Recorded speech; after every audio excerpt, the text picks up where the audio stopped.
अच्छा जी। आज पिक्सल के हवाले से पढ़ते हैं।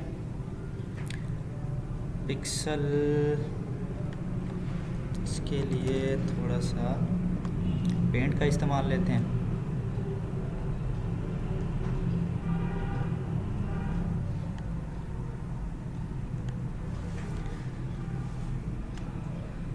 जैसे मैंने आपको बताया था कि फॉर एग्ज़ाम्पल हमारे पास दो घर हैं।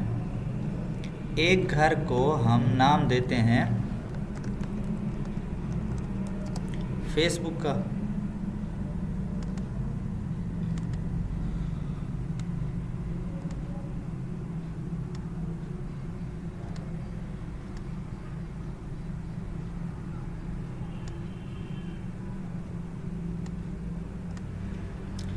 और दूसरे को हम नाम दे देते हैं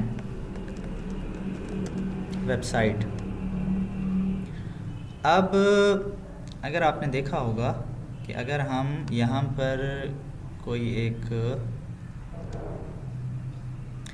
ऑडियंस खोल लेते हैं,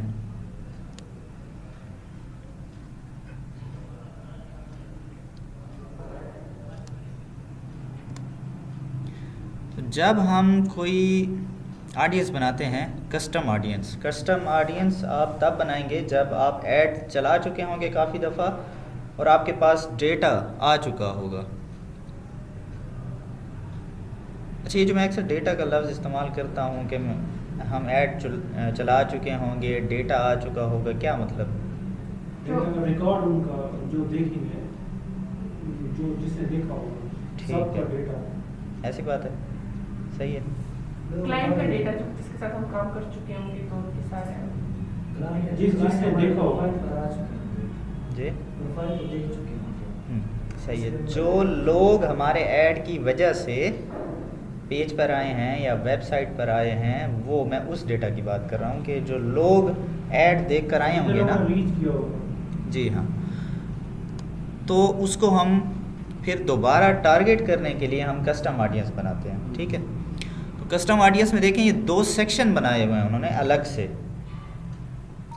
एक है यूअर सोर्सेज, एक है मेटा सोर्सेज। ठीक है, अब video, lead form, instant experience, shopping, Instagram, Facebook page, ये सारी चीज़ें मेटा की अपनी हैं।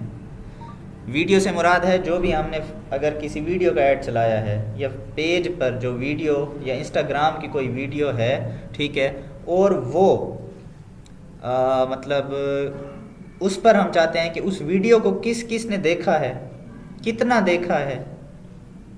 ठीक है, फॉर एग्ज़ाम्पल अगर हम वीडियो में जाते हैं, नेक्स्ट करते हैं, तो आप इसमें मल्टीपल, आपकी वीडियो को वो लोग जिन्होंने सिर्फ 3 सेकंड तक देखा, जिन्होंने 10 सेकंड देखा, जिन्होंने 15 सेकंड या कंप्लीट देखा, अगर वो छोटी 15 सेकंड से कम वीडियो है तो कंप्लीट ही देखा होगा, और अगर 15 सेकंड से ज़्यादा वीडियो है तो कम से कम 15 सेकंड देखा हो, जो उस दिन हमने अवेयरनेस कैंपेन में थ्रू प्ले का ऑप्शन पढ़ा था। ठीक है, इसलिए आगे थ्रू प्ले लिखा हुआ है। या 25% देखा, या 50, या 75, या 95, और इसके बाद शायद 100 का ऑप्शन होगा, लेकिन स्क्रॉल डाउन का ऑप्शन नहीं नज़र आ रहा। तो उन लोगों को हम टारगेट कर सकते हैं। मिसाल के तौर पर मैं करता हूं कि थ्रू प्ले, फिर इसमें मुझे वो वीडियो सिलेक्ट करनी पड़ेगी।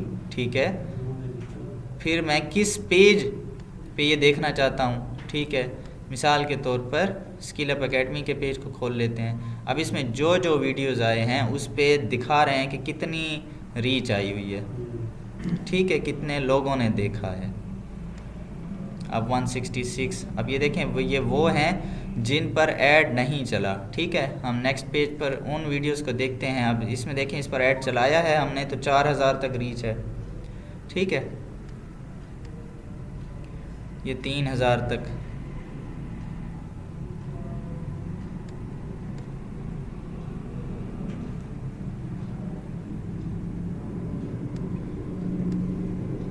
अब ये 6000 तक। ठीक है, तो इसका मतलब है कि इन वीडियोस पर हमने ऐड चलाया हुआ है, ना भी चलाएं, अगर ये सिंपल ऑर्गेनिक व्यूज़ को भी वो कर सकते हैं, ठीक है, तो हम इन जिस वीडियो को सिलेक्ट करेंगे, मिसाल के तौर पर आप एक वीडियो को भी नहीं, एक से ज़्यादा वीडियोस को भी सिलेक्ट कर सकते हैं कि इन तमाम वीडियोस पर, एक मिसाल देता हूँ कि आप चाहते हैं कि तमाम वीडियोस पर जो लोग आए हैं कम से कम इंटरेस्टेड होंगे ना, देखा है उन्होंने तो कम से कम इंटरेस्टेड होंगे, तो आप इनको सिलेक्ट कर सकते हैं यहाँ से। ठीक है, तो ये आपकी कस्टम ऑडियंस बन जाएगी। लेकिन बात क्या हो रही थी, मेटा सोर्सेज की। अब ये वीडियो मुझे कहाँ से मिली, फेसबुक पर पोस्ट थी या इंस्टाग्राम पर पोस्ट थी, यानी मेटा के अपने सोर्सेज में ये वीडियो पड़ी हुई थी। तो मेटा, अब जाहिर सी बात है कि आपका अपना घर, ठीक है, अब ये फेसबुक की अपनी प्रॉपर्टी, अब इसमें मैं मज़ीद वो कर देता हूँ, अगर हम इसको मेटा अगर कर दें तो ये फिर ज़्यादा बेहतर रहेगा। इसको मैं यहाँ लिख देता हूँ मेटा, ठीक है, और यहाँ लिख देता हूँ वेबसाइट। अब ज़्यादा बेहतर हो जाएगा। अब इसमें मैं छोटे छोटे मज़ीद घर बना देता हूँ, यानी ये फेसबुक हो गया, ये इंस्टाग्राम हो गया, ये वीडियो हो गई, ठीक है, ये लीड फार्म हो गया।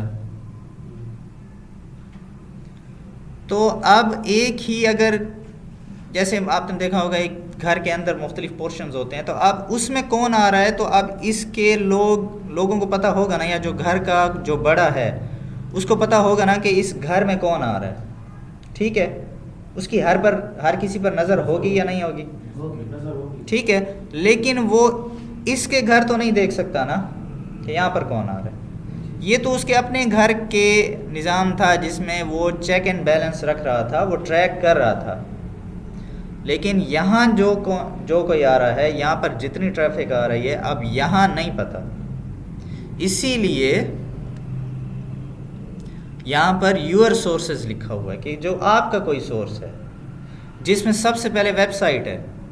ठीक है, अब वेबसाइट कोई मेटा की तो नहीं है, जो भी आपके क्लाइंट की वेबसाइट हो सकती है, वो मेटा की प्रॉपर्टी तो नहीं है ना। कोई ऐप हो गई, कोई कैटलॉग हो गया, कोई ऑफलाइन एक्टिविटी हो गई, या कोई कस्टमर लिस्ट हो गई, ये प्रॉपर्टी मेटा की नहीं है। तो अब यहाँ तक ट्रैकिंग करने के लिए हमें यहाँ पर एक कनेक्शन जोड़ना पड़ेगा। ठीक है, यहाँ पर हमें एक ब्रिज बनाना पड़ेगा, एक कनेक्शन बिल्डअप करना पड़ेगा, और इस कनेक्शन का जो नाम है वो है पिक्सल।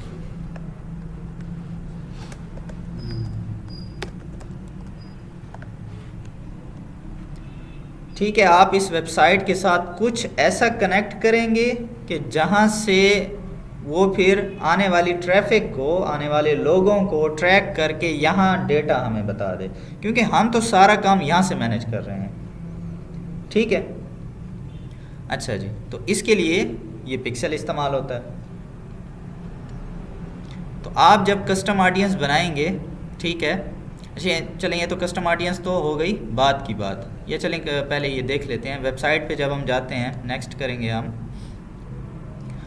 तो अब देखें ये पिक्सल चूँकि यहाँ पहले से अटैच है, ठीक है, तो यहाँ पर वो पिक्सल सोर्स क्या है, ये फ़लाँ पिक्सल, जो भी आप पिक्सल को नाम देंगे। ठीक है, अब इवेंट, किस चीज़ को ट्रैक करना चाहते हैं आप, इसमें कैटेगरी देखेंगे कि तमाम वेबसाइट के विजिटर्स को हम ट्रैक करना चाहते हैं, या कोई स्पेसिफिक, अगर हम चाहते हैं कि वेबसाइट के अंदर कोई 10 पेजेस हैं, लेकिन मैं चाहता हूं कि उनके अंदर सिर्फ 2 पेजेस को ट्रैक करूं। ठीक है, फिर अगर मैं ये सिलेक्ट करता हूं तो मुझे यहाँ पर वो URL भी देना पड़ेगा, उस पेज का लिंक भी देना पड़ेगा। ठीक है, अच्छा, या मैं ये चाहता हूं कि मैं टाइम सिलेक्ट करना चाहता हूं कि जिन्होंने ज़्यादा टाइम गुजारा, ये फिर परसेंटेज से कि जिन्होंने 25% टाइम गुजारा, जिन्होंने 10%, जिन्होंने 5%। ठीक है, ये वो हो गया। या मैं इवेंट से ट्रैक करना चाहता हूँ जिन्होंने सिर्फ पेज व्यू किया है, आकर सिर्फ वेबसाइट पर आए हैं, या जिन्होंने कंटेंट जाकर देखा है। ठीक है, जिन्होंने क्लिक करके कोई पिक्चर वगैरह, कोई जो आइटम था, कोई प्रोडक्ट था, उसको देखा है, जिन्होंने ऐड टू कार्ट किया है, प्रोडक्ट था उसको ऐड टू कार्ट किया। अब ये पिक्सल एक एक चीज़ ट्रैक कर रहे हैं। ठीक है, जब आप जाएंगे तो ऐड टू कार्ट करेंगे तो वहाँ पर ऐड टू कार्ट भी ट्रैक हो जाएगा कि इस बंदे ने ऐड टू कार्ट किया है, ठीक है, क्योंकि हर बंदा तो ऐड टू कार्ट नहीं करेगा ना। ऐड टू कार्ट के बाद होता है चेकआउट, मतलब आपने एक चीज़ कोई ऐड टू कार्ट की, ठीक है, या 5 चीज़ें की, फिर चेकआउट आप करते हैं ताकि उन सब का बिल टोटल हो जाए, ठीक है। जिसने फिर पेमेंट इन्फो दी, ये फिर चेकआउट के भी बाद का प्रोसेस होता है, या जिन्होंने परचेज़ किया, या जिन्होंने वहाँ पर जाकर कोई सर्च का ऑप्शन यूज़ किया, ठीक है। अब ये परचेज़ फॉर एग्ज़ाम्पल हम ये पेज व्यू हो गया, add to cart, checkout, purchase, ये तकरीबन मेन इवेंट्स हैं। तो हम इनको ट्रैक कर सकते हैं। मिसाल के तौर पर मैं चाहता हूँ कि परचेज़, ऑडियंस रिटेंशन, ठीक है। अब इसका मतलब है कि वो एक ऐसा भी तो हो सकता है कि मैं एक दिन के अंदर आया, फिर 10 दिन बाद आकर मैंने कोई और चीज़ परचेज़ की, ठीक है। तो वो उस के कितने दिनों का मैं डेटा ट्रैक करूं, पिछले 30 दिनों का या इससे ज़्यादा या इससे कम, तो आप यहाँ पर वो डेज़ लिखेंगे। अच्छा, अब ये हो गया एक, यानी कि मैं चाहता हूँ अच्छा परचेज़ वालों को भी आप ट्रैक करें। मैं चाहता हूँ अच्छा इसके साथ साथ एक और काम करें कि पेज व्यू वालों को भी वो कर लें, पेज व्यू वालों को भी ट्रैक कर लें, ठीक है। और इसको मैं नाम दे देता हूँ कोई भी कि फ़लाँ ऑडियंस में बना रहा हूँ, पेज व्यू प्लस मैं लिख देता हूँ एक मिसाल के तौर पर कि पेज व्यू और प्लस परचेज़, ठीक है, ताकि मुझे ये याद रहे, मुझे भूले नहीं, ठीक है। और जब भी मैं अगर ये फिर दोबारा इस ऑडियंस को दोबारा टारगेट करूँ तो मुझे याद हो कि ये मैंने किस मकसद के लिए बनाई थी, ठीक है। अगर आप साथ में वो डिस्क्रिप्शन देना चाहते हैं अपनी याद दहानी के लिए, ठीक है, ये ऑप्शनल है, तो ये भी आप दे सकते हैं। तो इस तरह क्रिएट ऑडियंस करेंगे तो ऑडियंस बन जाएगी। अब ये पिक्सल बनाना कैसे है, ठीक है। तो जब आप बिजनेस मैनेजर में जाते हैं, ठीक है, बिजनेस मैनेजर में कहाँ से जाएंगे, फॉर एग्ज़ाम्पल आप मेटा बिजनेस सूट खोलते हैं,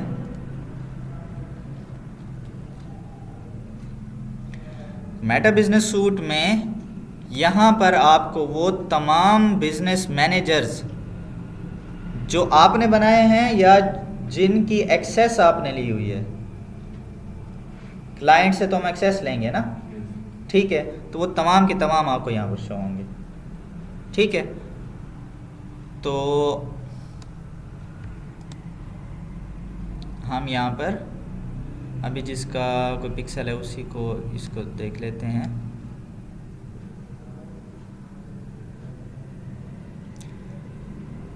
अब इसमें डेटा सोर्सेज में आएंगे। अब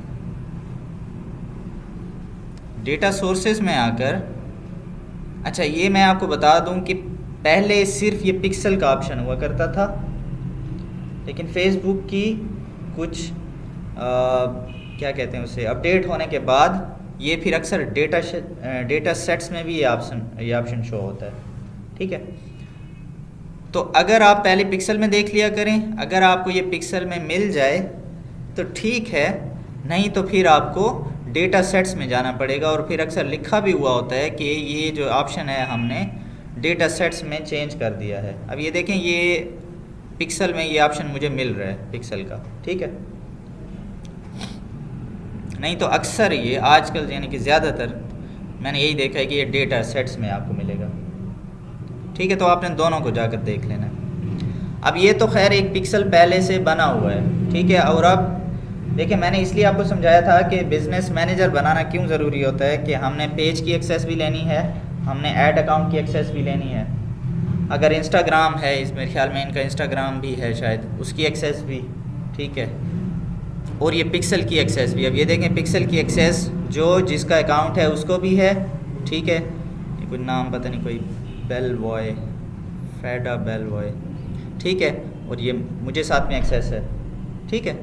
तो यहाँ पर ये एक्सेस भी देंगे। और अच्छा, इसमें एक और इशू भी होता है, ठीक है। ये अभी आपको मे भी ये टेक्निकल बातें कुछ समझ में ना आए, लेकिन आप जब दोबारा जब काम कर रहे होंगे तो ये वीडियो देखते हुए आपको ये बातें समझ में आएंगी। अक्सर जो क्लाइंट होता है उससे पिक्सल जो है वो अटैच नहीं हो रहा होता, या ऐसा भी होगा कि आप जब उसे एक्सेस लेने जाएंगे तो पिक्सल आपको शो ही नहीं होगा उस ऑप्शन में जहाँ पर एक्सेस ली जाती है। ठीक है, 5वीं वीडियो में मैं ये एक्सेस वाली बात बता चुका हूँ। तो उसमें जब आप जाते हैं ना, तो जब आप एक्सेस ले रहे होते हैं तो एक पेज का भी अलग से ऑप्शन आता है, ऐड अकाउंट का सारे ऑप्शन आते हैं, फिर उसमें आप सिलेक्ट करते हैं कि इन सब चीज़ों की मुझे एक्सेस चाहिए। अगर तो ये पिक्सल देखें यहाँ पर असाइन एसेट, अब ये इस ऐड अकाउंट के साथ अटैच है। आपको फॉर एग्जाम्पल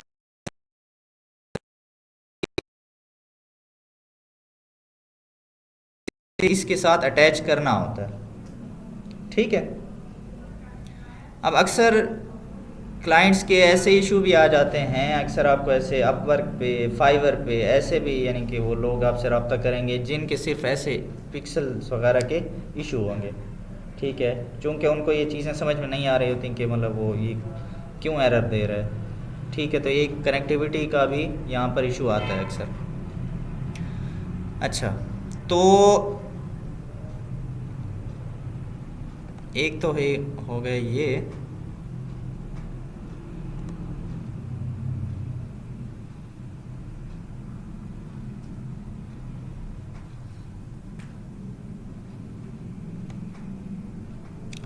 फॉर एग्ज़ाम्पल हम कोई नया पिक्सल बनाते हैं। ठीक है, तो ये देखें पिक्सल में नया पिक्सल बनाने की कोई ऑप्शन नहीं दे रहा, तो इसलिए हम डेटा सेट्स में आकर ये पिक्सल बनाएंगे।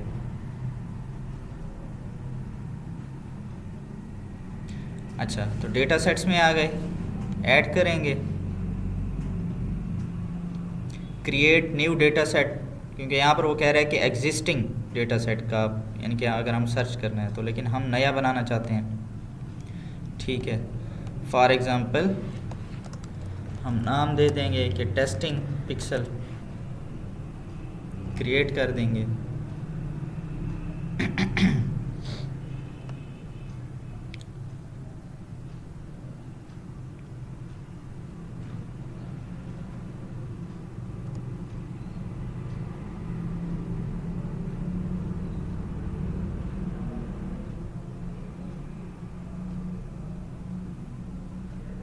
भाई उसने कहाँ पर डाल दिया इस टेस्टिंग पिक्सल को।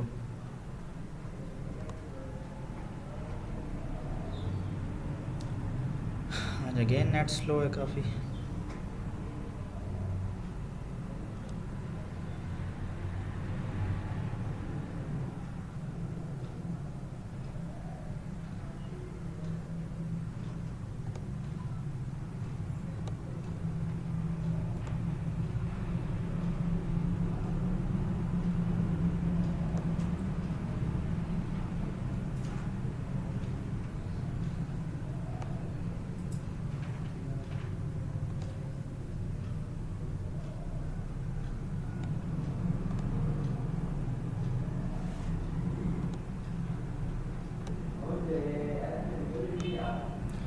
अच्छा, ये एक और मैंने पिक्सल खोला है आपको समझाने के लिए।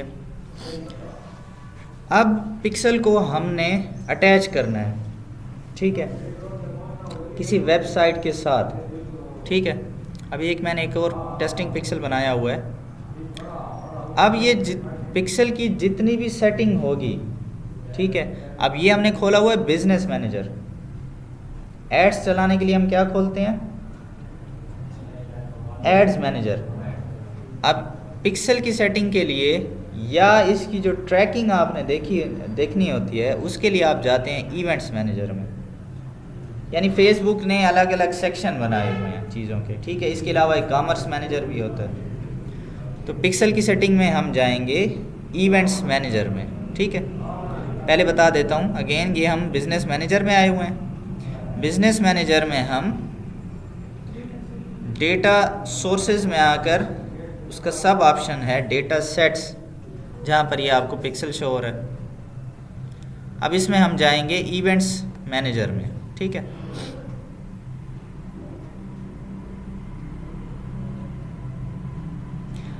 अब इसका लिखा हुआ है कि your data set has not received any activity, क्योंकि जाहिर सी बात है ये किसी वेबसाइट के साथ अटैच ही नहीं है।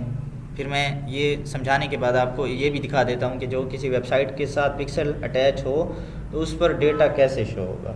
ठीक है, अब आपने इसको वेबसाइट के साथ कनेक्ट करना है। ठीक है, तो आप आएंगे यहाँ पर सेटअप कन्वर्जन्स API, आप इसमें आ गए। ठीक है, अब इसमें ये है कि इसमें 2-3 तरीके होते हैं वेबसाइट के साथ कनेक्ट करने के। एक तो ये है कि आपका जो क्लाइंट है, क्लाइंट के पास उसकी वेबसाइट है, अब वो वेबसाइट किसी ने बनाई तो होगी ना। ठीक है, वेबसाइट किसी डेवलपर ने बनाई होगी, तो आप या तो उसको भेज दें ये पिक्सल कि वो इसको अपनी वेबसाइट के साथ अटैच कर ले। ठीक है, या आप ख़ुद भी कर सकते हैं, इसमें कोई आपको प्रोग्रामिंग का काम नहीं करना। ठीक है, हाँ इसमें कोड होगा प्रोग्रामिंग वाला, लेकिन सिर्फ आपने क्या करना होता है, कॉपी पेस्ट करना होता है। तो आप यहाँ आएंगे सेटअप मैनुअली। ठीक है, नेक्स्ट कर देंगे। मेटा पिक्सल हमने उठा लिया, नेक्स्ट कर दिया।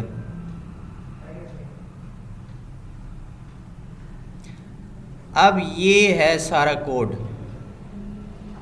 ठीक है, मिसाल के तौर पर ये कोड किस तरह दिखता है आपको दिखा देता हूँ।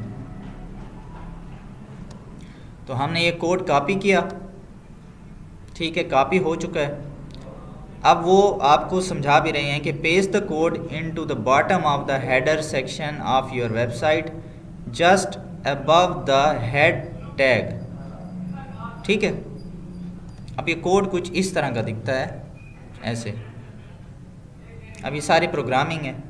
ठीक है, उस्मान भी प्रोग्रामिंग है, ऐसे ही होती है ना।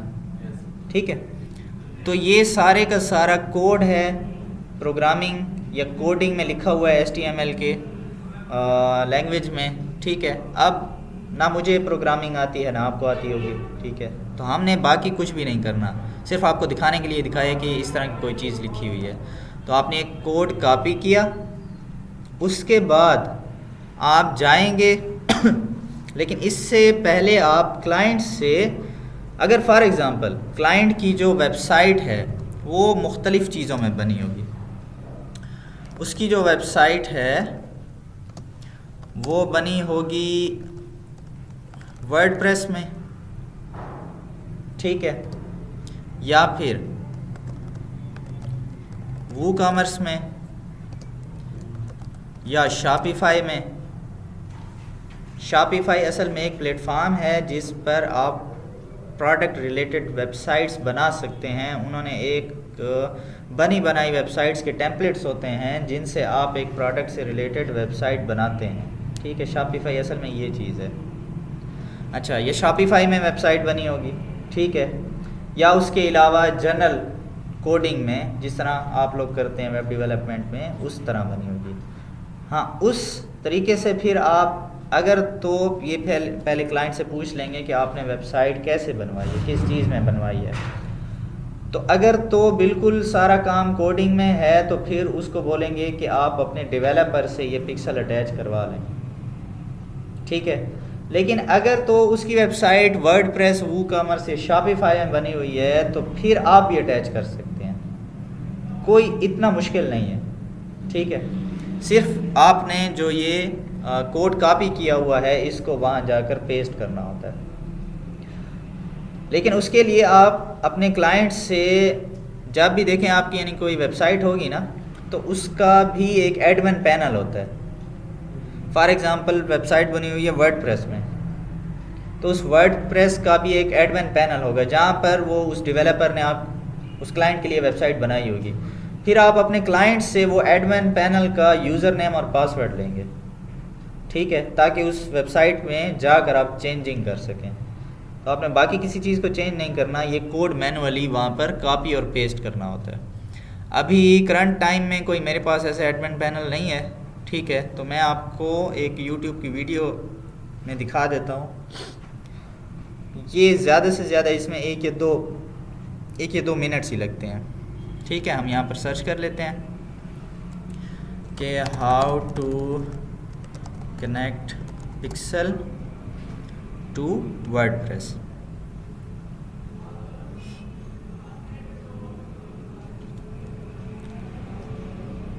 कोई छोटी सी वीडियो देखते हैं क्योंकि बाकी इसमें फिर ये डिटेल्स बता रहे होते हैं। तो एपीआई क्या चीज़ है? जी, एपीआई ये कन्वर्जन एपीआई, ये असल में चलें ये भी समझाता हूँ। Get everything you need to grow online at the Giant Hostinger sale. Managed WordPress hosting plans now start at just Rs $4.99 a month. Host And here's our अब ये जब आप वर्डप्रेस का एडमिन पैनल है, ठीक है। अब यहाँ पर वो सारी की सारी एक वेबसाइट बनाई जाती है, ठीक है। अब आपका भी ताल्लुक़ नहीं है बाकी चीज़ों से, अगर आप वर्डप्रेस सीखते हैं तो वो और बात है। And here's I will show you step by step how to WordPress. First of all, here click on all, and here as you can see I've अब ये वो सारा प्रोसेस शुरू से बता रही है जिसमें वो पिक्सल का code and in the search plugins box. अब अच्छा, इसमें भी दो चीज़ें हैं, चाहे वर्डप्रेस हो या शॉपिफाई हो, उसका ये जो एडमिन पैनल है इसमें भी आपको अपना पिक्सल अटैच करने के लिए दो किस्म के ऑप्शन होते हैं। अब ये प्लगइन्स के ऑप्शन से आपको दिखा रही है, ठीक है। प्लगइन्स का मतलब होता है जैसे हम अपने मोबाइल में ऐप्स इंस्टॉल करते हैं ना, ठीक है। यानी कि ऐप का क्या मतलब है कि मैं उसके बाद उसी ऐप के ज़रिए से फेसबुक चला सकूं, व्हाट्सएप चला सकूं, इंस्टाग्राम चला सकूं, ये तो ये ऐप्स होते हैं। तो प्लगइन्स भी वैसी ही, यानी कि एक नाम आप ऐप की तरह कह सकते हैं, ठीक है। तो आप ये क्या कर रहे हैं कि वर्डप्रेस के अंदर कुछ ऐप्स इंस्टॉल कर रहे हैं, ठीक है। Type here. तो यहाँ पर उन्होंने लिखा Meta or WordPress. Search for it. You have to search for Metapixel for WordPress. Metapixel and for all you have to need install WordPress. and activate these. यहाँ पर इंस्टॉल का ऑप्शन था, ठीक है। तो ये इसी वर्डप्रेस के एडमिन पैनल में इंस्टॉल कर रहा है मेटापिक्सल को, ठीक है। Metapixel for WordPress plugin, and the plugins comes from Facebook. So make sure to activate the plugin. ठीक है, फिर आपने उसको एक्टिवेट भी करना है। यहाँ से एक्टिवेट यानी इंस्टॉल तो हो गई, लेकिन आपने उसको फिर एक्टिवेट भी करना है। Once the plugin activated, hover over on settings and here click on Meta. ठीक है, आपने सेटिंग्स में आकर अब ये वो जो आपका प्लगइन है फेसबुक वाला वो इंस्टॉल हो चुका है। फिर आप आएंगे सेटिंग्स में और सेटिंग्स के अंदर सब ऑप्शन है मेटा का, ठीक है। Click on Meta and you directly jump into the plugin dashboard. Here we can see connect your all you have to need. And now here make sure to select the Facebook account and click on continue. Next. ये फिर continue कर रहा है कि आखिर मैं Facebook को किस लॉगिन से किस अकाउंट से लॉगिन करूं, तो आप इसमें अपना अकाउंट देंगे। And here select your business portfolio. कौन से बिजनेस पोर्टफोलियो का आपने सिलेक्ट करना है। Metapixel. So here's the Metapixel I've created on my. जब आपने फेसबुक को ओपन किया, सिलेक्ट किया, बिजनेस मैनेजर को सिलेक्ट किया, तो जो आपके बिजनेस मैनेजर के अंदर वो पिक्सल था वो भी यहाँ पर शो हो जाएगा, ठीक है। तो ये उसी मेटा पिक्सल को यहाँ से उसने सिलेक्ट किया है। Metapixel I've created on my business, so I'm selecting my MetaSuite ID or account and just clicking on next, and here continue, next,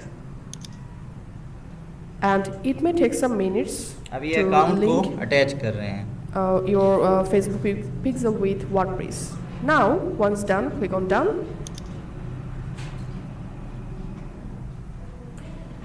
And here you see this warning, trust this. See, you have meta pixel with it's time to check. So I'm just, and here you have to add this meta. अब ये check करने जा रहे हैं कि क्या ये जो हमने पिक्सल अटैच किया है वो वाकई में काम कर रहा है या नहीं कर रहा। ठीक है, तो आपको जो भी ब्राउज़र होता है ना, फॉर एग्ज़ाम्पल ये मैंने गूगल क्रोम खोला हुआ है, ठीक है, तो गूगल क्रोम में ये एक एक्सटेंशंस का ऑप्शन होता है। एक्सटेंशन भी आप ऐसे समझें कि साथ में कुछ ऐसे अलग से सॉफ्टवेयर मैंने इस ब्राउज़र के साथ अटैच किए हुए हैं। ठीक है, उन्हीं में एक मेटा पिक्सल हेल्पर नाम का भी एक्सटेंशन है। ये आप जाएंगे, फॉर एग्ज़ाम्पल अगर ये आपने ऐड करना है तो आप जाएंगे मेटा पिक्सल हेल्पर आप लिखेंगे। ठीक है, तो ये आपको क्रोम वेब स्टोर पर ले आएगा। इसमें फिर ऐड टू क्रोम लिखा होगा, चूँकि मेरे पास पहले से अटैच है तो इसलिए रिमूव का ऑप्शन आ रहा है। ठीक है, आपके पास अगर ये अटैच नहीं होगा ऑलरेडी तो आपके पास ऐड टू क्रोम आएगा। क्लिक करने से, मतलब इसमें आगे कोई ऐसा कोई मज़ीद कोई स्टेप्स नहीं है, क्लिक करने ऐड करने से वो यहाँ पर इसको ऐड कर देगा। और इसका मतलब क्या होगा? ठीक है, इसका मतलब ये होगा कि फॉर एग्ज़ाम्पल चलें क्लाइंट का नहीं, इसकी वेबसाइट पर ऐसे इमेजेस हैं, छोड़े, खैर इसका वो प्रोडक्ट है थोड़े फीमेल, अब लेकिन ये है कनाडा का, अब उसने तो उस हिसाब से लगाई हुई है। अगेन हम टाई वाले के पास आते हैं।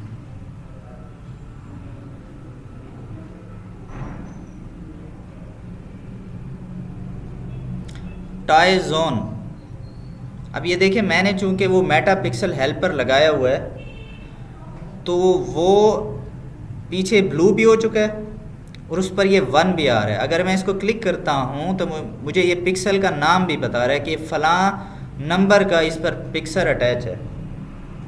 ठीक है, तो इसका मतलब है कि ये इन्होंने पिक्सल अटैच किया हुआ है। और अगर जाहिर सी बात है अगर पिक्सल अटैच किया हुआ है तो इन्होंने फेसबुक एड्स के लिए ये अटैच किया हुआ है, तो ये ऐड चला रहे हैं। अब ये ट्रैकिंग कर रहे हैं, मतलब जैसे ही मैंने वेबसाइट खोली है तो इन्होंने मुझे ट्रैक कर लिया है कि मैंने पेज व्यू कर लिया, अब मैं उनकी लिस्ट में आ चुका हूँ। ठीक है, सेम अगर मैं आता हूँ इसको ऐड टू कार्ट कर लेता हूँ। ठीक है,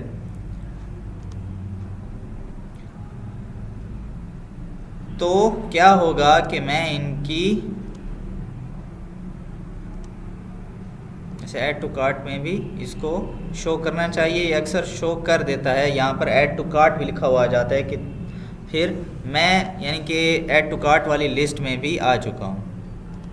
ठीक है, अब मैं कर रहा हूँ यहाँ से चेकआउट कि मैंने जो चीज़ें ख़रीदनी थी वो ख़रीद लिया। मैंने इतनी चीज़ें तो ख़रीदी नहीं है यार।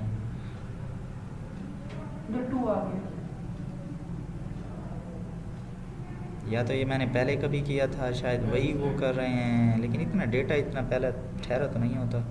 अच्छा चलें, जो भी है, मे बी इनके अक्सर ये भी होता है कि वेबसाइट में कोई इशू हो, कोई पिक्सल में कोई इशू हो। ठीक है, अब ये देखें इनिशिएट चेकआउट भी मेरा हो चुका है, यानी कि उन्होंने ट्रैक कर लिया है कि ये जो फ़लाँ प्रोफाइल है ये इनिशिएट चेकआउट कर चुकी है। फिर ये मुझे दोबारा ये ऐड दिखा सकते हैं अगर नहीं, अगर इन्होंने इन्हीं ऑडियंस को दोबारा टारगेट किया हुआ है दोबारा ऐड चलाने के लिए। ठीक है जी, हाँ बिल्कुल हो सकते हैं, लेकिन कहाँ से? मेरे ख्याल में दोबारा ऐड टू कार्ट वाले ऑप्शन में जाएंगे। ठीक है,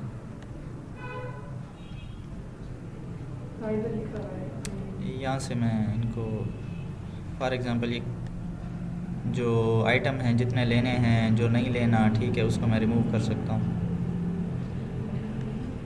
ये शायद मैं अक्सर इसी वेबसाइट पर आकर समझाता रहता हूँ, तो मे भी कोई पुराना डेटा हो, लेकिन ऐसे होता तो नहीं है वैसे। जी हाँ, ठीक है, तो चेकआउट, अब जो चीज़ मैं यहाँ पर कर रहा हूँ यही मेटा पिक्सल हेल्पर मुझे ट्रैक कर रहा है, और ये जो एक्सटेंशन है ये मुझे बता रही है कि किस वेबसाइट पर पिक्सल अटैच है।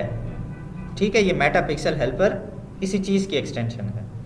अगर आपने भी ये जो अभी इस वीडियो में दिखाया जा रहा था, अगर आप देखना चाहते हैं कि क्या आपका पिक्सल सक्सेसफुली अटैच हो चुका है, क्योंकि अक्सर पिक्सल में भी एरर्स आ जाते हैं, इश्यूज आ जाते हैं, तो आपको पहले मेक श्योर करना पड़ता है कि क्या वाकई जो पिक्सल आप अटैच कर रहे हैं वो अटैच हो चुका है। तो आप अपने क्या करेंगे कि उसी क्लाइंट की वेबसाइट को खोल लेंगे, ठीक है।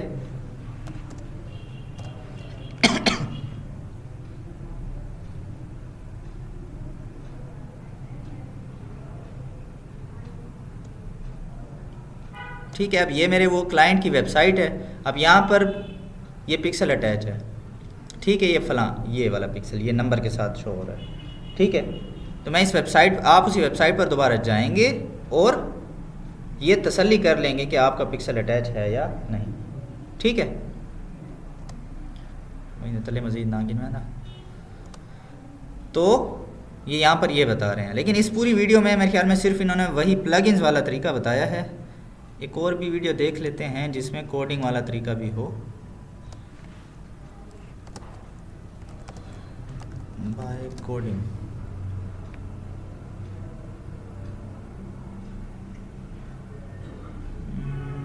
एक वीडियो थी सिंपल सी 2 मिनट की थी।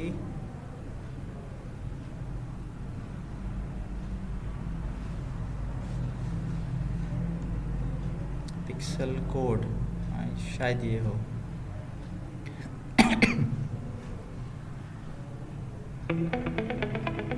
Need to kickstart your business? Save when you purchase. Greetings everyone. WordPress website using any plugins. ठीक है, उसी तरह Let's का कोड get है। started. For more अभी मैंने WordPress copy किया हुआ content, था। please subscribe to our channel and press the bell icon to see this kind of to our web.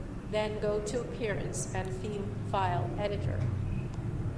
अब ये आ रहे हैं अपीयरेंस में और थीम्स में, ठीक है। अपीयरेंस में आकर थीम फाइल एडिटर में आ रहे हैं, क्योंकि आपका जो ये जो वर्डप्रेस है या ये जो शॉपिफाई है या इस किस्म के जितना भी प्लेटफॉर्म है ना, इसमें जो वेबसाइट की थीम, और थीम का मतलब होता है कि उसमें फ़लाँ फ़लाँ ऑप्शन होंगे, इस किस्म का उसका बैकग्राउंड होगा, इस किस्म के पेजेस की सेटिंग होगी, और वो थीम में होते हैं, और थीम में सारी वो कोडिंग होती है, ठीक है, जो डेवलपर करते हैं। तो हम आ जाएंगे थीम एडिटर में, ठीक है। But we will use theme functions. Click on it. अब ये Scroll थीम down. फंक्शंस में आ रहे हैं। And we will add that code. We cannot directly add this to the theme function, so we will need to make some small modifications. For that, here is the code. Basically, replace this line with this pixel code. Copy this and replace it here. So this is the final code. अब उन्होंने इसमें थोड़ी सी पहले changing की हुई है। खैर ये चेंजिंग भी वैसे नहीं करनी होती, मुझे वो वीडियो चले, अगर वो दूसरी वीडियो मिल गई जिसमें सिंपल सा तरीका था। अब ये तो जो उसने सेटिंग की हुई है, चले ये भी आप कर सकते हैं, लेकिन एक और जगह होती है स्पेसिफिक, आप वहाँ पर जाकर, अब मेरे पास वो कोई वेबसाइट का भी एडमिन पैनल है नहीं जिसे मैं आपको दिखा सकूँ। Add it to the header on our WordPress.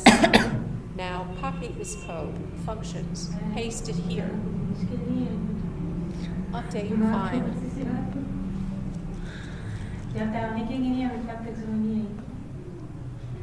आप असल में ये चीज़ें देखें, हाँ ये थोड़ा अगर देखा जाए तो थोड़ा सा टेक्निकल है, ठीक है, लेकिन आप जितना इसको कोई भी वीडियो को 4-5 दफ़ा देखेंगे, बार बार वो स्टेप देखेंगे, बार बार वो स्टेप देखेंगे, ठीक है, क्योंकि अब ये तो जो मैंने वीडियोस दिखाई है इन्होंने पहले से एडमिन पैनल खोला हुआ है, ठीक है।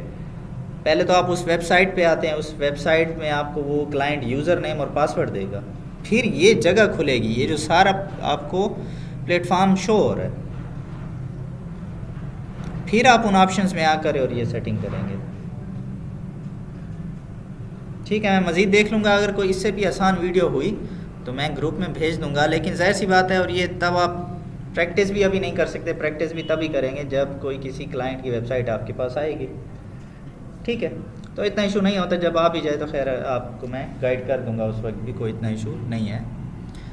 तो कहने का मकसद है कि पिक्सल में ये चीज़ें हैं। पिक्सल आपको अटैच करना पड़ेगा, या फिर आप उसी क्लाइंट को कह देंगे कि आपका जो डेवलपर है उससे ये अटैच करवा लें। ठीक है, तो उस जो डेवलपर होगा या तो आपको उसको ये देना पड़ेगा, ये जो कोड है, या आप उसे मैन्युअली सेंड कर दें। ठीक है, या फिर एक और काम करेंगे कि जब अगर वो प्लगइन्स के ज़रिए से फेसबुक का वहाँ पर पिक्सल जो टूल ऐड करेगा, उसमें फिर आपको उसे ये जो नंबर है पिक्सल का वो उसे कॉपी करके देना पड़ेगा। वो इसके ज़रिए भी अटैच कर सकता है।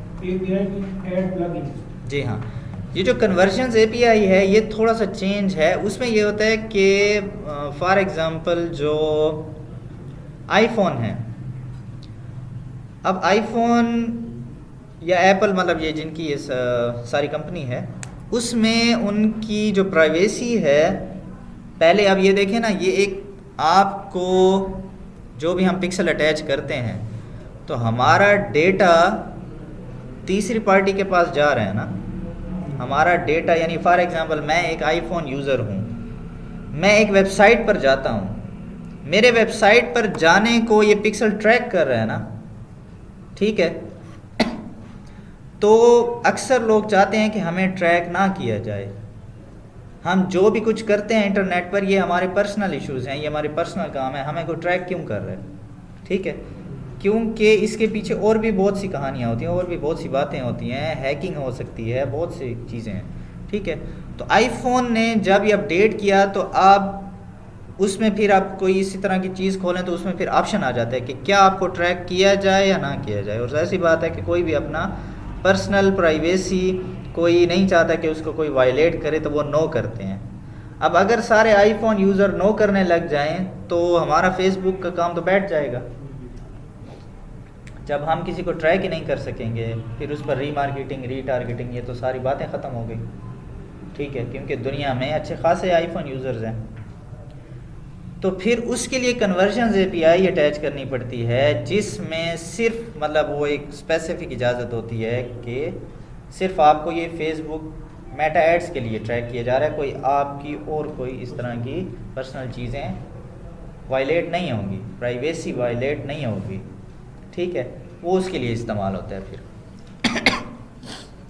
अच्छा, तो ये हो गया पिक्सल। अब मैं आपको पिक्सल का डेटा भी दिखा देता हूँ इवेंट्स मैनेजर में, कि जब एक पिक्सल अटैच हो जाता है उसके बाद उस पर डेटा कैसे शो होता है और उस पर हम फिर उसको कस्टम ऑडियंस कैसे बना सकते हैं। ठीक है, तो हाँ, ये यहाँ पर अभी जब हमने टेस्टिंग पिक्सल बनाया था और ये रियल पिक्सल है जो वेबसाइट के साथ अटैच है। अब ये दिखा रहा है तकरीबन पिछले 1 मंथ का डेटा। ठीक है, अब ये 1 मंथ में पेज व्यू कितने हुए हैं? 4K, 4000 लोग आए हैं इस वेबसाइट को विज़िट करने। और ये इसने लास्ट टाइम मतलब लास्ट में कितनी देर पहले अपडेट किया है, मतलब आखिरी जो कोई यहाँ पर विज़िट वेबसाइट क्या कहते हैं कि विज़िट करने आया है, तो 36 मिनट पहले का इसने डेटा जो है अपडेट किया हुआ है। और ये पिछले तकरीबन 1 मंथ का डेटा दिखा रहा है, या तकरीबन 1 मंथ का, 27 दिसंबर से 23 जनवरी तक का डेटा दिखा रहा है। तो तकरीबन इस पिछले दिनों में 4000 लोग वेब पेज व्यू करने आए हैं। व्यू कंटेंट जिन्होंने अलग से मतलब इन चीज़ों को खोल कर देखा है वो तकरीबन 1200 लोग हैं, यानी 1.2K 1200 लोग हैं। चेकआउट कितने लोगों ने किया है? 235 लोगों ने। ऐड टू कार्ट कितनों ने किया? 201 लोगों ने। फिर ऐड टू कार्ट या चेकआउट करने के बाद जो पेमेंट ऐड की जाती है, ठीक है, वो कितनी हुई? वो 18 की हुई। परचेज कितने लोगों ने किया? 9 लोगों ने किया। 4000 से 9 अगेन सेल्स फनल। अच्छा, ये अभी इस पर ऐड नहीं चले, ये ऑर्गेनिक ट्रैफिक की वजह से इनके पास आ रहे हैं। अभी मेरी इनके साथ बात चल रही है, ठीक है। तो ये सिर्फ मैंने इनसे अभी एक्सेस ली हुई है, ठीक है, अभी हमने ऐड चलाने हैं और ये इनको ऑर्गेनिक ट्रैफिक, अब शायद इन्होंने SEO की हुई हो अपनी वेबसाइट की कि वो रैंकिंग में गूगल में अच्छे उस पर आ सके। अब ये जब ऐड चलेंगे तो डेटा इससे भी अच्छा आएगा, ठीक है। और अगेन ये सेल्स फनल ही है ना कि 4000 लोगों ने देखा, फिर 1200 लोगों ने मज़ीद कंटेंट को चेक किया, फिर उसमें से 201 या 235 लोगों ने ऐड टू कार्ट और चेकआउट किया, मज़ीद इंटरेस्ट ले रहे हैं ना वो, यानी कि प्रोडक्ट में इंटरेस्ट ले रहे हैं, ठीक है, कि प्रोडक्ट उनको अच्छा लग रहा है। अभी मेरे ख्याल में इनके पास फीमेल के लिए सप्लीमेंट्स हैं, ठीक है। तो फिर इनमें से 18 लोगों ने पेमेंट इंफॉर्मेशन ऐड करके देखी कि अच्छा चलो कैसा सिस्टम है, ठीक है। और फिर परचेज़ 9 लोगों ने किया, ठीक है। अच्छा, इसमें भी फिर जब हम ऐड चलाते हैं और अगर हमें दिख रहा हो कि पेज व्यू, अब ये मैं थोड़ी स्ट्रैटेजी के हवाले से एक बात बता रहा हूँ कि जब आप पेज व्यू तो आ रहे हों लेकिन आगे बहुत कम नंबर हों, तो फिर आपको ये देखना चाहिए कि वेबसाइट पर लोग तो आ रहे हैं, देखें आपका ऐड लोगों को तो ला रहा है, ट्रैफिक तो ला रहा है, लेकिन आगे जाकर इसका मतलब है कोई मसला है वेबसाइट में, वेबसाइट अच्छी नहीं बनी हुई, कलर्स अच्छे नहीं हैं, इसलिए लोग कम आ रहे होंगे। एक मिसाल दे रहा हूँ, ठीक है। अब यहाँ तो अच्छा है, for example add to cart, और ऐड टू कार्ट हो रहा है लेकिन आगे बिल्कुल ज़ीरो पड़ा हुआ है, इसका मतलब है कि ऐड टू कार्ट अब अगर आप कर रहे हैं तो जैसे अभी हमने देखा, अब ये पता नहीं इशू था या पहले से सिलेक्ट थे, तो ऐड टू कार्ट हम एक चीज़ करते हैं आगे 5 चीज़ें सिलेक्ट हो जाती हैं, तो इशू है ना, ठीक है। या आगे अगर फिर लोग ऐड पेमेंट इन्फो से आगे प्रोसीड ही नहीं कर रहे, इसका मतलब है कि पेमेंट इन्फो, अब देखिए मिसाल के तौर पर मैं कोई अपनी वेबसाइट बनाता हूँ और उसमें मैं प्रोडक्ट रखता हूँ और मैं पाकिस्तानी चूँकि हूँ, उसमें पाकिस्तानी पेमेंट मेथड रख देता हूँ कि सिर्फ MCB वाले जो हैं वो अपनी पेमेंट इन्फो, बाकी HBL वाले भी नहीं ख़रीद सकते, नहीं जिनके पास ईजी पैसा है, जायज़ कैश है। तो जो भी बिज़नेस शुरू करता है तो कोशिश करता है कि हर किस्म का उसके पास पेमेंट मेथड हो ताकि किसी को कोई मुश्किल ना हो। तो पेमेंट मेथड जितने ज़्यादा किस्म के होंगे, अब हर किसी के पास कोई एक बैंक अकाउंट तो नहीं होता, ठीक है, तो आप कोशिश करेंगे कि यहाँ हर किस्म की पेमेंट की अवेलेबिलिटी रखेंगे कि अगर जिसके पास अगर बैंक अकाउंट नहीं है तो वो इजी पैसे से भी पे कर दे, ठीक है। हाँ, फिर अगर परचेज़ नहीं हो रहा, फिर उसके लिए भी हमें देखना चाहिए कि क्या हमारी कीमत तो ज़्यादा नहीं है। अब ये चीज़ें भी हमें मार्केटिंग वालों को साथ में ऑब्ज़र्व करनी पड़ती हैं, ठीक है। हालांकि ये सेल्स का इशू है, हमारा काम है ट्रैफिक को लाना, बेहतर ट्रैफिक को लाना, लेकिन साथ में चूँकि हमें उस क्लाइंट के साथ आगे भी चलना है तो हमें इन तमाम पैरामीटर्स को चेक करना होता है, ठीक है, कि इसको परचेज़ क्यों नहीं आ रही, आखिर क्या वजह है। वेबसाइट भी अच्छी बनी हुई है, पेमेंट मेथड्स भी उसने सही रखे हुए हैं, बाकी चीज़ें भी सही हैं, आप भी जाकर ज़रा चेक करेंगे वेबसाइट को, परचेज़ क्यों नहीं हो रही, इसका मतलब है कि कोई प्रोडक्ट में कोई मसला है, या तो प्रोडक्ट वो सही नहीं दिखा रहा, या उसका जो क्रिएटिव वेबसाइट पर भी तो वो इमेजेस लगाएगा ना वो अच्छे नहीं हैं, या फिर वो उसने कीमत मतलब वो सिंपल मार्केट में उस चीज़ का रेट है 5000, उसने रखा हुआ है 15000, कोई क्यों खरीदेगा। अगर कीमत का होगा तो सेल लगा के हम चेक कर सकते हैं, सेल लगा रही है अगर नहीं वो तो है, लेकिन अगर कीमत का मसला है तो पहले तो आप देखेंगे ना कि अगर उसने 5000 वाली चीज़ 15 है तो उसको कहेंगे भाई 5 पर ले आओ ना, या 6-7 रखो, इतना तो नहीं होगा, ठीक है। हाँ, फिर उस सेल्स का ऑप्शन भी है, लेकिन वो तो फिर हम मज़ीद जब पहले हमारी परचेज़ होगी फिर हम दोबारा रीटारगेटिंग वालों को सेल का ऑप्शन दे सकते हैं, लेकिन पहले आपको ये भी देखना होगा कि क्या उसकी जो प्राइसेस हैं वो ऑप्टिमाइज्ड हैं। ऑप्टिमाइज्ड का मतलब सबके साथ मिलती जुलती हैं या नहीं, ठीक है। तो ये पिक्सल का डेटा आपको ऐसे शो होगा, ठीक है। तो ये आज हमारी क्लास पिक्सल पर थी।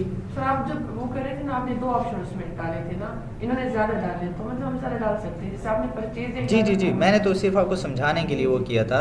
अगर हम अच्छा ये देखें यहाँ पर भी स्ट्रेटजीज़ होती हैं, ठीक है। मिसाल के तौर पर जिन्होंने हमारा पेज व्यू किया है हम उनको टारगेट करके जो अभी ऐड चला रहे हैं वही ऐड उनको या थोड़ा सा चेंज करके उनको दोबारा दिखा सकते हैं, ठीक है। अच्छा ऐड टू कार्ट और इनिशिएट चेकआउट जब करते हैं तो वो असल में साथ कीमत भी देख रहे होते हैं, अच्छा ये मैंने इतनी इतनी चीज़ें ली, इतनी कीमत बन रही है।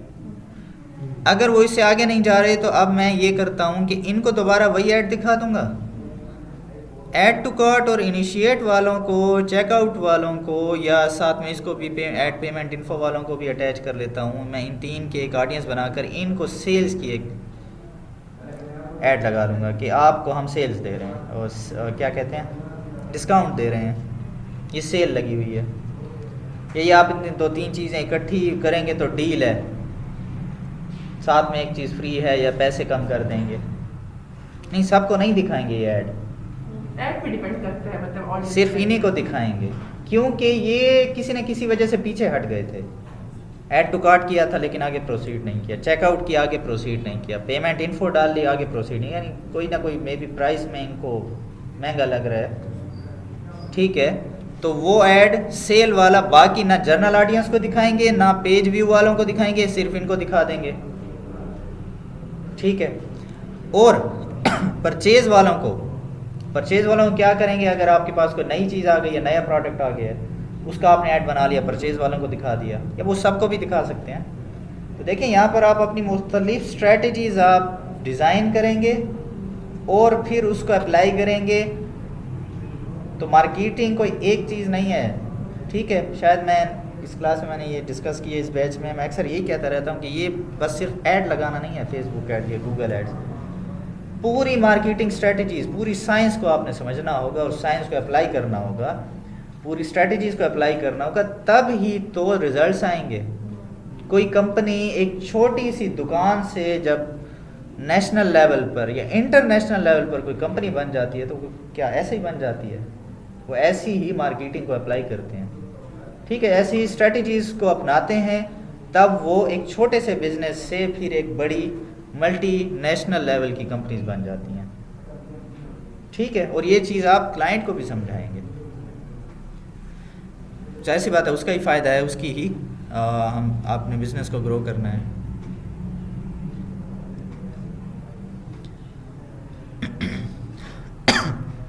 अच्छा, कोई इसमें मज़ीद आपका कोई सवाल है?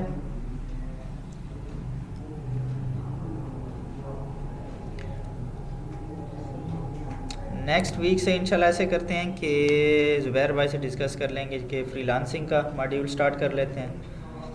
उसमें फिर कुछ चीज़ें वो आपको समझाएंगे, कुछ प्लेटफॉर्म्स, कुछ चीज़ें मैं आपको समझा दूंगा कि अभी अगर आपने एक स्किल सीखी है तो आप क्लाइंट कहाँ से हासिल करेंगे, क्लाइंट आपको कहाँ से मिलेंगे, आपने ये स्किल कैसे बेचनी है, ठीक है। तो कौन कौन सी जगह हैं जहाँ से आपको काम मिल सकता है, ठीक है। तो कुछ चीज़ें मैं आपको समझा दूंगा और कुछ फिर क्लासेस आपकी ज़ुबैर भाई ले लेंगे। ये फिर फ्रीलांसिंग का मॉड्यूल हम इंशाल्लाह कोशिश करते हैं कि मंडे को वो फिर स्टार्ट कर लेंगे। सही हो गया जी।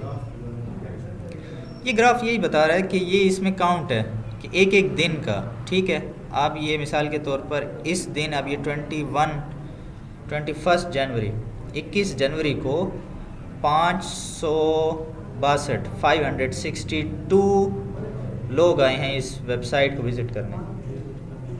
ये चार्ट सिर्फ आपको ये बताता है, ठीक है। अब ये इसमें ज़रा इरेगुलर हैं, अब ये देखें ना, किसी दिन बहुत ज़्यादा हैं 300 तक, ठीक है, और किसी दिन या 100 तक, और किसी दिन बिल्कुल 14-17। सर ये एक किस्म का डेली चार्ट है। जी हाँ, ये डेली चार्ट है। अब इस यानी कि इस चार्ट के हवाले से भी आप एक एक्टिविटी, आप एक जर्नल, आपको आइडिया हो जाता है कि यार मैं कहाँ पर हूँ। अब ये चूँकि अभी सिर्फ इनके पास ऑर्गेनिक ट्रैफिक आ रही है, ठीक है। अब ये देखें ना, पहले इन्होंने मेरे ख्याल में सिर्फ कभी फिर ये बंद कर देते होंगे शायद, तो नहीं आ रहे इतने। कितने लोगों को इंटरेस्ट है? जी हाँ, तो अगर आप फिर ऐड चलाएंगे, फिर आप उसमें भी देख सकते हैं कि आपने कौन कौन सा ऐड चलाया था। एक आपको जनरल ओवरव्यू मिल जाता है ना कि कौन कौन सा ऐड चलाया था, उस पर ज़्यादा उन दिनों में लोग आए थे, ठीक है। अपने पास आप पूरा एक स्टैटिस्टिक्स लिख सकते हैं अपने पास कि मैंने इसके फ़लाँ दिन में ये फ़लाँ कैंपेन चलाई थी, ये मेरे पास, अच्छा फ़लाँ मैंने ऑडियंस को टारगेट किया था, ये रिज़ल्ट आया था। फ़लाँ अगर वीडियो ऐड चलाया था तो ये इतने लोग आए थे, इमेज ऐड था तो इतने लोग आए थे। फिर आप सारी चीज़ों का एनालिसिस करते हैं और फिर देखते हैं कि क्या चीज़ बेहतर जा रही है। और कुछ